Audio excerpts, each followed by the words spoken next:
Get a BA Falcon, they said. It'll be fun, they said. Yeah, lots of fun.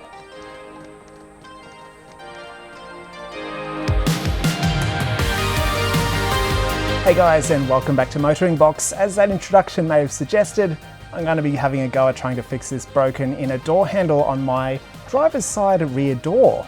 Now I would have thought this door probably would have had the least use out of all the doors on the car, but it is the first door handle that's actually broken for me since I've owned the car anyway. And the real funny thing about these inner door handles breaking is this is pretty much the BA Falcon's VT Commodore fuel flap, if you get what I mean. So breaking one of these inner handles kind of seems like a rite of passage. You know, as soon as you've broken an inner door handle on your BA Falcon, you've officially entered the BA Falcon Owners Club. Now, I have heard there are a few ways you can fix this handle. I'm not really sure, I haven't done any research, so you'll come along for the ride. We'll take the door trim off, we'll get it up on the table and we'll see how we can fix it. So firstly, we'll try and, well, there you go, that was easy. And we'll put that little cap safely down there on the floor. And then we can get out the first screw of the day. So this looks like it's gonna let the whole handle come out. Once we take this one out, yeah, typical Falcon sort of there, you just have to get that little cable out of there. All right, so next, I'm gonna pry this little panel off here. Actually, this one down here looks like it'll be the go. It came out without much fighting. There seems to only be, there's two screws in here actually. There's one in that little dark passage there, which you won't be able to see. And then there's another dark passage. There's one in the bottom of that as well. You'll have to trust me because you probably can't see it. But let's feed our screwdriver in there. There we go, we got it. Okay, that one's undone, but it didn't come out. It's a bit like when you're doing it in the dark. You're not quite sure where it is you're going until you feel it, and then you're away. Alright, that screws safely on the ground.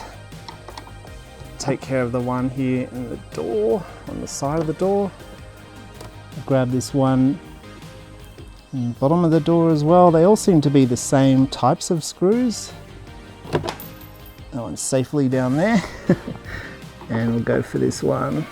We've also got another one up here near the latch. The latch mechanism, I should say. Again, looks like the same screw as all the others. So that'll make reassembly a lot easier. So as far as I'm aware, there shouldn't be anything else holding this frame in, so we should be able to start pulling it away from the bottom. If it's the same as any other Falcon, and it should just sort of lift. Oh, there we go. Once all the sort of push fixings are popped out, and we just need to disconnect the power window switch. There we go. So let's take this thing over to the bench and have a look at it. So the part which is actually snapped are these two little black plastic bits here. This is where the top of the handle actually mounts to this sort of backing board, and the plastic must have just, don't know if I can just like flick these out. I might have to drill them out probably. But the other thing that's actually happened here is this handle helps the whole door card mount to the door. And there's actually meant to be this little plastic bit which fell out when I took it off that sits on top here. So one of these screws comes through here and screws itself to the door frame. So this is actually snapped out. So yeah, we'll have to plastic weld that back into place, and then I'll probably have to try and drill these out, and then we'll go from there.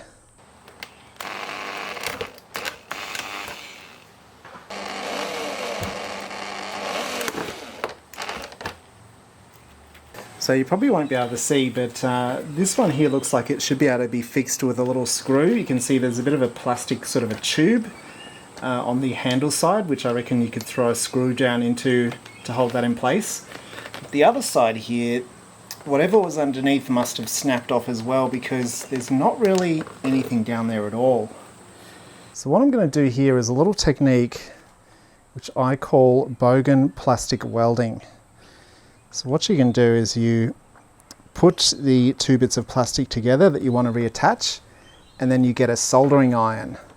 So this is just an old soldering iron I've got. I probably need to buy a new one, but for this process, I reckon it's going to be fine. So what you want to do is get the hot tip of your soldering iron and run it along the crack. And you want to do like quite a deep sort of a V, I guess, because you want to try and weld those two pieces together as such.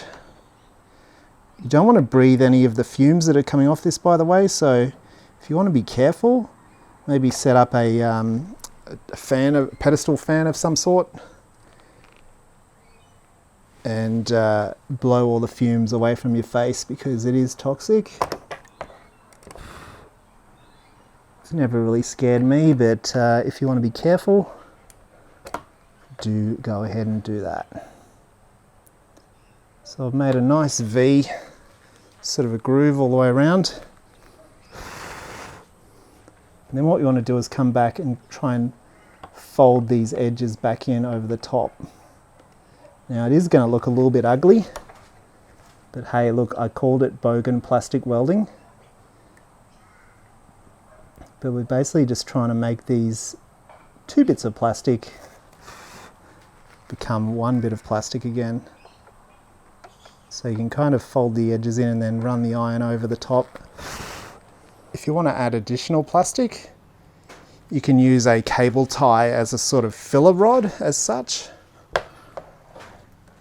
So you can sort of melt in bits of that cable tie into the join between the plastics. So after my Bogan plastic welding, I also need to have a look at these two holes here. Now this one, I was saying, I reckon we could pop a screw in there to fix it. So I had a look through my drawer and I found this one.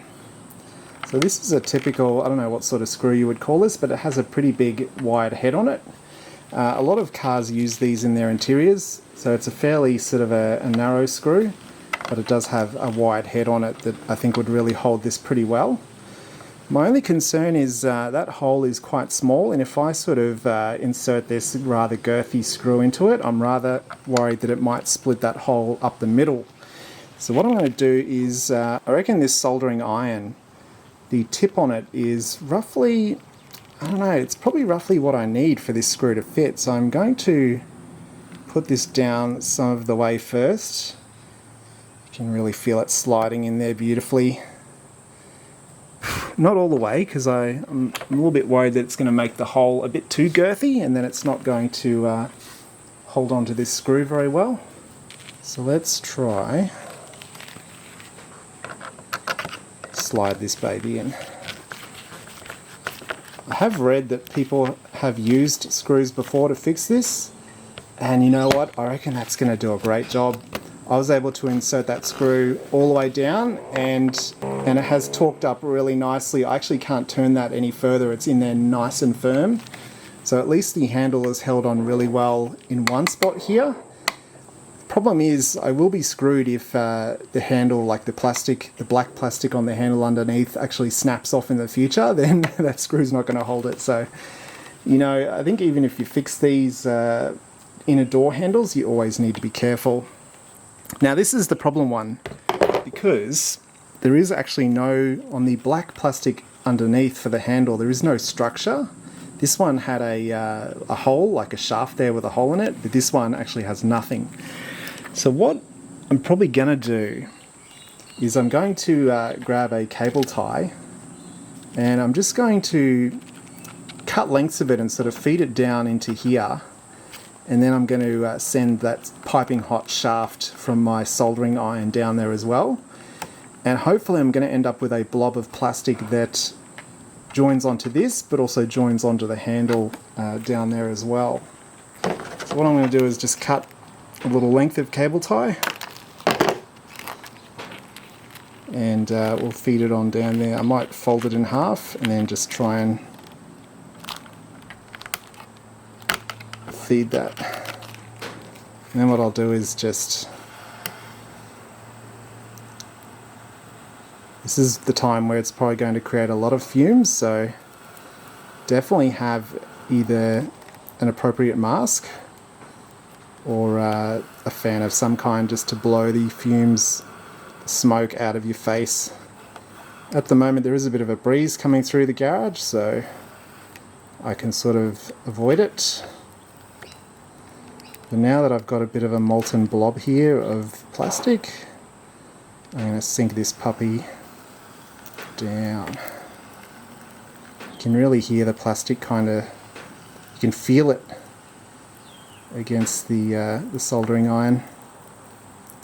So if I sort of hold that down there, the outer skin of the handle seems to be a fair distance from this, so you shouldn't be too concerned about the soldering iron sort of coming out the other side. Alright, so now that I've got that there, I'm going to cut a little bit more, and you see about a 2 centimeter piece. I'm going to feed that. I don't know if that's even going to go down there. This hole is, oh, there we go. So I'll feed that down and then I'll kind of do the same thing. This soldering iron is looking pretty disgusting now.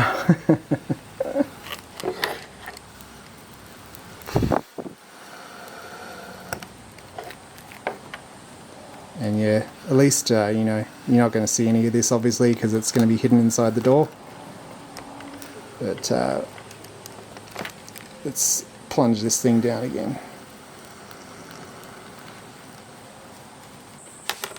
So let me back this screw out here a little bit. Doesn't need to be too far. And then that is actually holding. That is surprising. It's worked. Okay, there you go. You need to do some Bogan plastic welding. If you don't have any structure, any plastic tube with a hole in it, like a cylinder with a hole in it for the screw to go into, like I've done here, you'll need to feed a bit of cable tie plastic and just try and melt this, either the skin or the bit of black sort of plastic that was left here from the original plug. You need to basically plastic weld that to the black plastic on the handle underneath.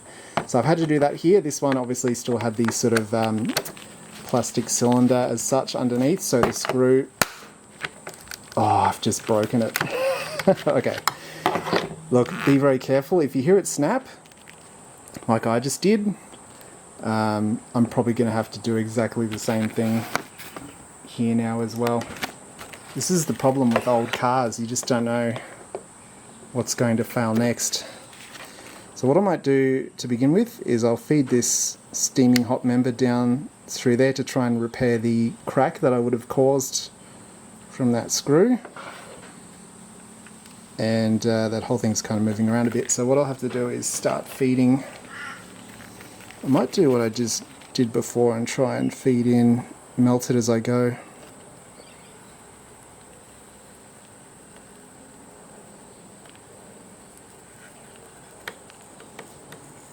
So this cable tie is actually going down and I can just see plastic bubbling as it goes. Like, it's not the cleanest method,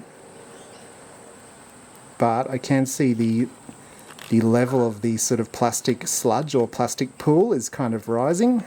So I'll pull it out and then try and, I need a bit more, I think. You know, it's kind of good that that screw broke that plastic, because if I didn't break it on installation, it probably would have broken when someone used the handle, so hopefully this will do a better job in the long run.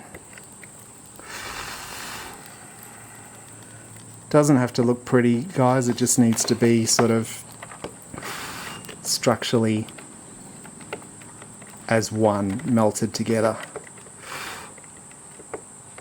And this one definitely is.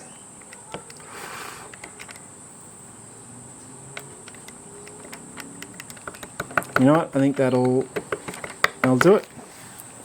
Thank you, cable ties. And yeah, look, that feels nice and sturdy. I can't feel any movement. Obviously this little power window mechanism here is just sort of sitting, so that's separate. Doesn't matter if that moves. But the handle feels nice and tight. So let's try and reinstall this back into the car and see how it goes. So here we go, the moment of truth. So we need to plug in our electric window connector. And the whole switch just comes all the way through. The Falcon Life. Luckily that just pops back into place. And then it should just be, and then it's just a matter of lining up roughly where it goes. And there should be a whole lot of plastic clips which just go back in like that. Right, so then we just need to put all our screws back in. So this one here, this top one on the handrail, on the, so this top screw here on the handle is the one where I plastic welded the cap back on. So you probably want to be pretty gentle with how tightly it just snapped through again.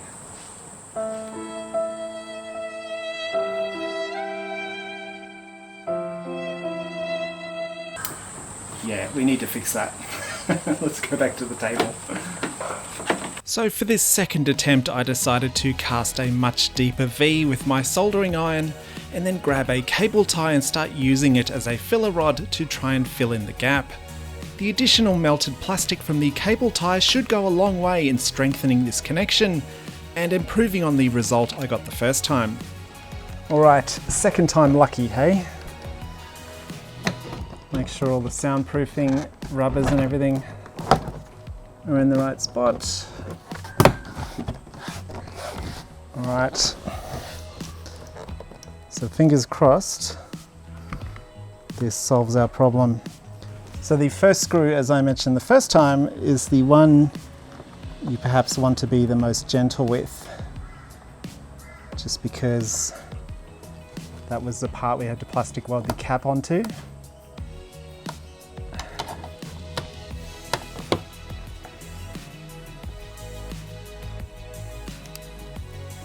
And one by one, we just need to refit the other screws. There's one here, of course, up high on the leading edge. Tell you what guys, I thought this was going to be an easy job. It turns out it's a bit harder than I thought. The plastic is just hasn't aged well, I think.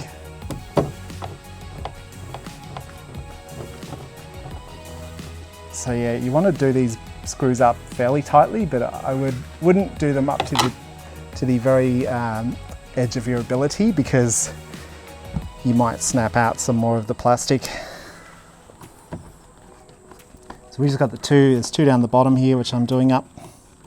I also have one out here on the end of the door. All right, so far so good.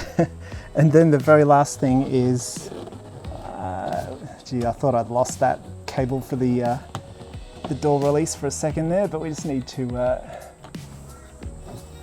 and then pop that in. You can see the screw hole there, and we just have one more screw, which I've got here, to go into the handle. All right. The temptation is to go over all the screws again and make sure they're all done up tight, but I don't want to risk it. I don't want to take this thing off again. So what I'm going to do is, we've got our final little panel here to put on. It's holding. I don't know how long for, but I reckon as far as fixes go, that's probably about as good as it gets. So yeah, that's it. Oh, there is one more thing, the little cap for the screw hole. Yes. What do you reckon, guys? Let me know what you reckon of this fix in the comments below. I'm pretty happy. This handle is going to live another day. And yeah, let me know your thoughts in the comments below. Please do consider subscribing to the channel, throwing me a like. It all helps out a heck of a lot. And I'll see you next time.